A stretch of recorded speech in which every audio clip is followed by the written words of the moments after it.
Ini guys, alhamdulillah aku ki jadi wong, saya jadi orang itu ndak kaya, tidak. Tapi karena mensyukuri nikmat Allah, kita jalankan sesuai dengan ajaran agama.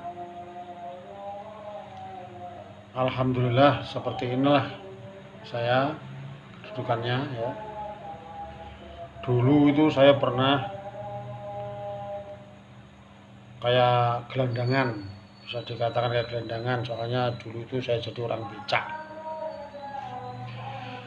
Nah karena itu ya, itu dulu masih mudanya, masih baru punya anak satu. Setelah itu saya pikir-pikir ya, daripada becak saya melangkah,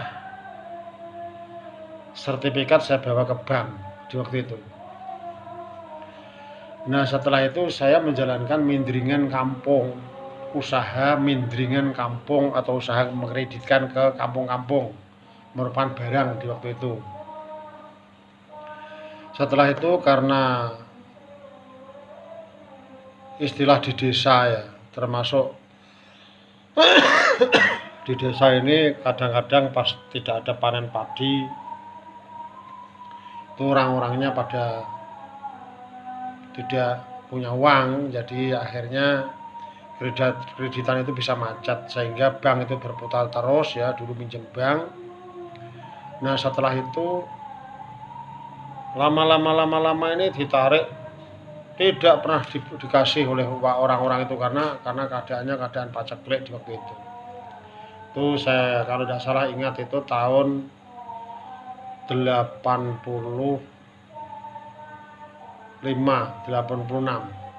di antara 85 dan 86. Nah setelah itu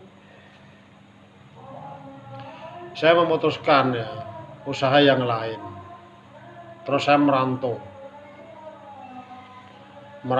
akhirnya saya kumpulkan sedikit demi sedikit ya. Apabila dapat uang, ini sejarah perjalanan saya, dapat uang kumpulkan, nanti dapat belikan untuk pakaian kaos 1 atau 2, begitu saya kumpulkan. Setelah itu itulah merintis untuk cari modal lagi. Nah setelah itu kumpul 10, nanti terus akhirnya saya putarkan, jual ke kampung-kampung, boleh ada yang kontan, ada yang kredit itu. Nanti kerja lagi begitu lagi, lama-lama tambah, akhirnya alhamdulillah itu bisa untuk menjadi modal, sehingga bisa perjalanan, bisa untuk didik anak ya. Nah setelah itu alhamdulillah bisa beli tanah sendiri untuk bikin rumah ya. Dulu tidak punya rumah, terus bisa bikin rumah. Setelah itu perjalanan karena ya, perantauan tadi terus sampai jarang ya kumpul dengan keluarga di waktu itu ya. Jadi akhirnya inilah yang sampai saat ini alhamdulillah saya juga bisa menghindari utang bank tadi. Tidak usah istilahnya membicarakan rentenir, tidak usah, atau istilahnya riba, tidak usah. Ini yang penting saya menghindari dari bank tadi, karena saat ini biarpun saya ini tidak punya, tapi saya melebihi daripada orang kaya karena tidak punya utang, tidak punya beban ya. Jadi kalau masalah urusan makan itu ya seadanya ya, inilah yang disebut mungkin rezeki yang barokah ya, begitu ya. Mungkin yang disebut rezeki yang barokah seperti itu. Terus kelanjutannya saya melangkah terus, ngikuti orang-orang. Misalnya saya kok merantau di wilayah mana, misalnya ke Kalimantan kemana misalnya, itu ngikuti di sana. Misalnya kerja, bukan hanya kerja saja, masih mencari sampingan untuk usaha yang lain, tapi yang halal, bukan yang termasuk larangan, tidak. Nah akhirnya alhamdulillah saya bisa menyekolahkan anak sampai semua sarjana ya. Semua sarjana, alhamdulillah. Lagi ada masih kelebihan rezeki, alhamdulillah saya bisa naik haji dengan istri saya ya. Biarpun saat ini kehidupannya seperti ini, tapi alhamdulillah saya mengatakan tadi paling bahagia karena apa? Karena tidak pernah punya utang. Ini cerita. Pokoknya orang kalau bisa menghindari seperti itu, jangan mengharapkan ini. Bahkan ya, sampai-sampai ini sarekat-sarekat atau istilah perangkat desa ingin sekali ngasih bantuan saya, selalu saya tolak, tidak mau saya seperti itu. Jadi saya masih ingin istilahnya mandiri, usaha sendiri ya, usaha sendiri terus berjalan terus. Sedangkan saya sudah seperti ini ya, biarpun sudah haji, itu pun saya aktivitas hari-harinya itu keliling membawa sepeda motor dengan keranjang itu. Kadang-kadang misalnya jual semangka itu, atau jual pisang ya, sukun, macam-macam lah itu keliling tiap hari. Nah ini karena biarpun itu apa ya, kalau dipandang orang, wah Pak Haji kok seperti itu, nggak usah mandang Pak Haji, yang penting kita happy aja. Jadi sehingga bisa apa ya, sering berkomunikasi dengan kawan yang tidak kenal menjadi kenal, kan begitu ya, saling istilahnya baur-membaur lah seperti itu. Ini selalu saya lakukan seperti itu ya. Jadi saya sering juga memberitahu kepada ya teman-teman saya juga semua ya, memberitahu teman-teman saya kalau bisa hidup seperti yang saya alami. Tapi misalnya saya memberitahu dengan teman-teman, teman bilang begini, iya kalau sampean punya modal banyak ya seperti itu ya, padahal itu sama-sama orang itu saling memandang.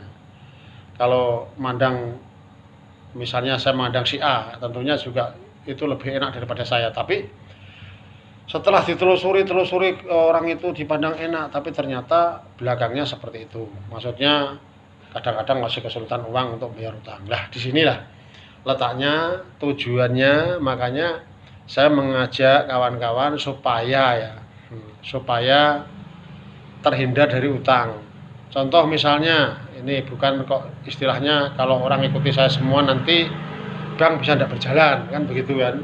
Nah supaya berjalan semua ya gimana lah langkahnya, tapi kita tetap selalu waspada atau menghemat. Kalau utang pun juga jangan istilahnya sudah utang tidak membayar, jangan seperti itu. Ini himbauan seperti saya, itu istilah saran dari saya.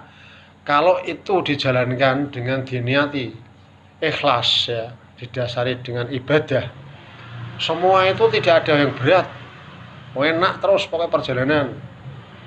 Biar sudah tua perjalanan pun seperti muda. Karena apa? Happy terus dengan kawan-kawan, bisa sharing dengan kawan-kawan ya. Jadi kalau kawannya banyak, menimba informasi ke sana kemari, jadinya pengalaman menjadi banyak. Informasi bagaimanapun, misalnya kawan kalau banyak di sana ada dagangan seperti ini, daripada nganggur di sini, ikut dagang. Contohnya seperti saya tadi, kadang-kadang bawa keranjang, bukan kadang-kadang, hampir-hampir tiap hari bawa keranjang. Kalau pas musim-musim buah itu ya, musim rambutan mungkin, musim semangka, musim belewah, seperti itulah yang saya lakukan. Jadi saya ngajak kawan-kawan, ayo kita semangat, jangan istilahnya hanya mengharapkan bantuan dari pemerintah. Ini yang selalu saya kumandangkan pada saudara-saudara saya ya, teman-teman saya. Kalau tahu istilahnya, orang tahu kalau mandiri itu luar biasa hebatnya. Kenapa? Tidak terpaut dan tidak terbebani apapun ya. Orang mandiri itu tidak terbebani apapun. Ibarat orang kerja itu tidak ada mandornya itu loh, tidak ada pengawasnya. Kita berjalan sendiri, berangkat sendiri ya. Tapi kita juga harus bisa menghitung waktu itu adalah bisa dikatakan kalau waktu kerja ya kita kerja.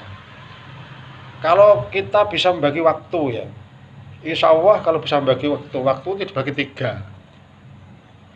Jadi 24 jam dibagi 3 kan 8 jam. Misalnya yang dianjurkan mungkin ya dari agama itu pun sudah ada hal-hal seperti itu ya, keterangan-keterangan yang lain ya.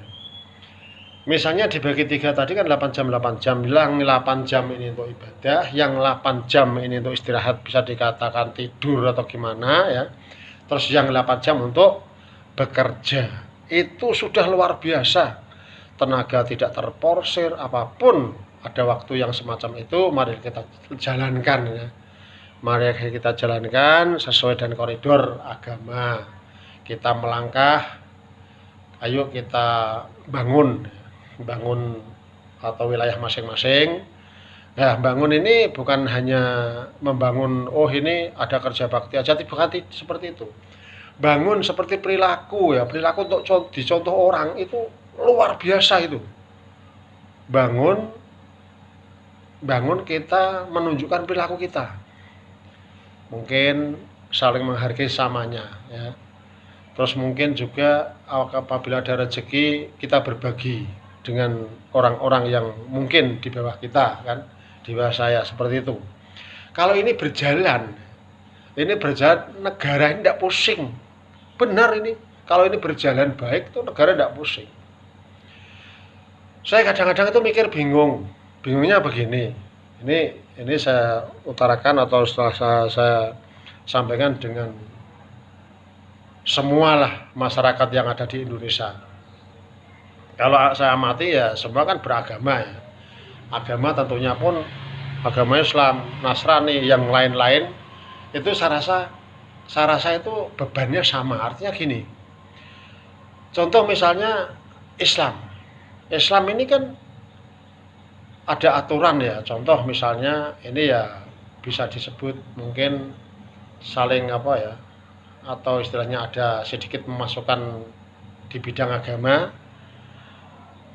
mengenai zakat ini ya. Zakat ini pengertian hampir Indonesia ini pengertiannya hanya zakat fitrah ini. Makanya ini perlu saya ungkapkan ya. Ini misalnya ya seperti saya lakukan tadi ya. Jadi biarpun ada rezeki sedikit mungkin berbagi seperti itu ya. Lah kalau ini perilaku yang seperti ini dilakukan oleh warga negara Indonesia seluruhnya, mungkin persentase agama Islam sekian persen mungkin, atau 90% atau yang lain sekian persen, itu tidak usahlah dihitung dengan hal itu. Tapi kita berbagi rasa. Saya rasa semua itu berhak kok. Misalnya orang Islam disebut zakat misalnya. Zakat mal ini loh, jangan hanya pengertian itu zakat fitrah, zakat mal ini loh. Mungkin misalnya punya harta dagangan ya, atau perniagaan yang lain misalnya. Lah hal itu perinciannya kan sudah diatur oleh undang-undang atau oleh aturan-aturan. Contoh misalnya 2,5%. Ini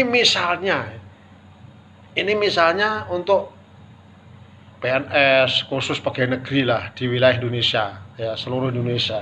Mungkin mulai dari Pak Presidennya, menteri-menterinya mungkin ya, terus mungkin DPR-nya, mungkin gubernurnya sampai wilayah kepolisian maupun wilayah militer. Semua kalau memang ini dilakukan, dikasih peraturan oleh pemerintah ya, dikasih peraturan oleh pemerintah untuk mengeluarkan zakat, saya rasa untuk mengangkat garis kemiskinan ini sangat cepat sekali. Karena apa? Tiap-tiap desa pun juga ada orang kaya, juga ada orang miskin. Kalau orang miskin ini diangkat oleh sekeliling kita, luar biasa ini, terus terang aja, luar biasa. Jadi pemerintah tidak begitu berat bebannya, gitu loh. Jadi marilah kita ya melangkah, disebut zakat mal tadi.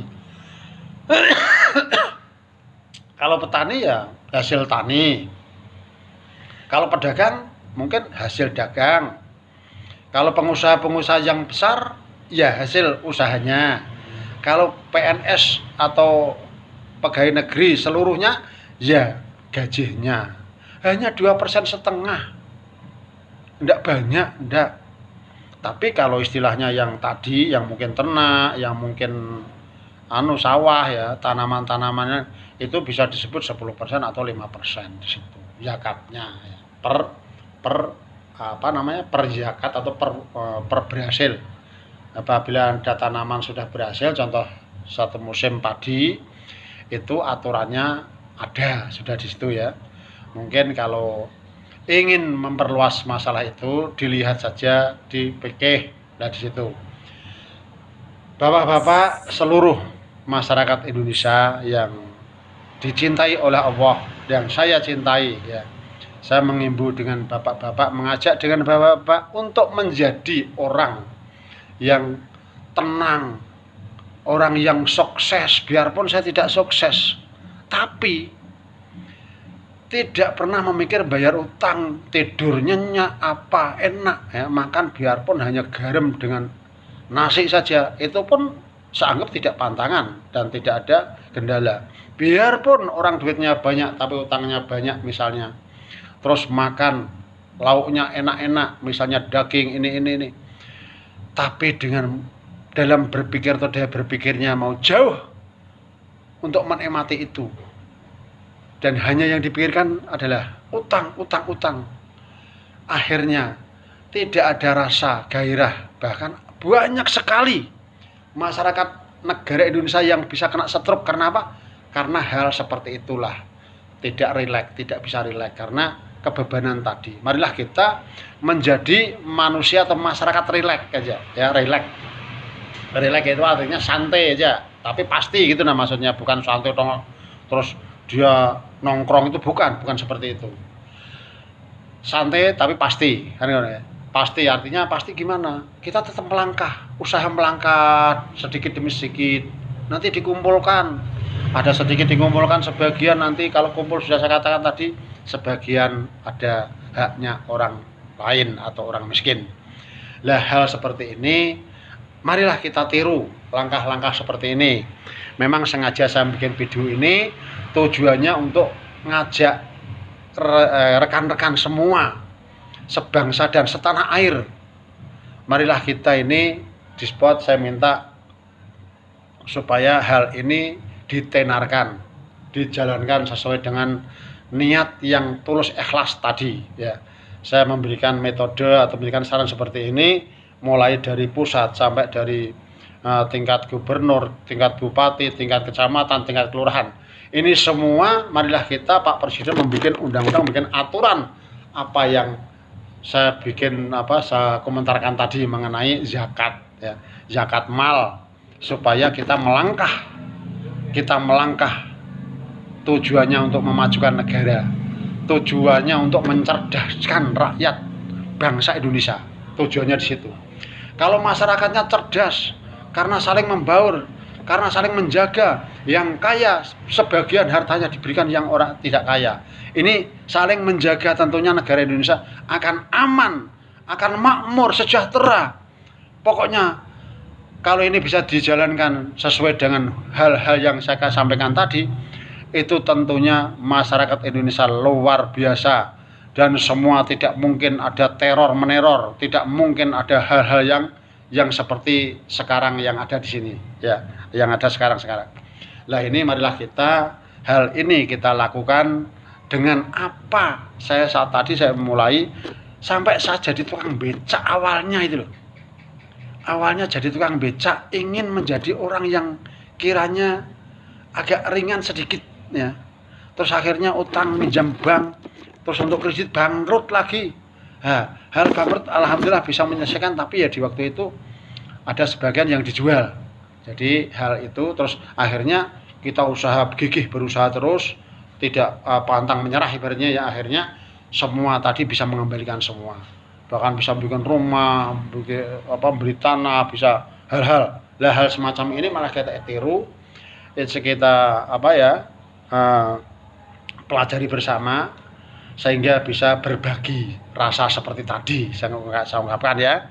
Disitulah ada beberapa menit yang saya sampaikan pada kalian semua, mungkin kurang lebih 20 menit ya antaranya. Nanti ini saya ngajak tadi mulai dari ujung barat sampai ujung timur wilayah negara Indonesia supaya kita maju, bisa mandiri. Nah di sini jangan hanya saya kalau tidak dapat bantuan marah gini tidak usah begitu. Kita berusaha ya, berusaha mandiri. Kita negara Indonesia, masyarakatnya cerdas. Saya yakin bahwa masyarakat Indonesia bisa untuk mempertahankan harga diri, ya, jati diri. Inilah di sini. Mudah-mudahan apa yang saya ungkapkan tadi bisa bermanfaat bagi masyarakat seluruhnya dan bagi pemerintah seluruhnya, supaya bisa menghimbau, bisa mengajak masyarakatnya untuk berbagi rasa seperti tadi, bisa mengeluarkan zakatnya untuk berbagi orang yang tidak mampu. Begitulah yang bisa saya sampaikan. Assalamualaikum warahmatullahi wabarakatuh.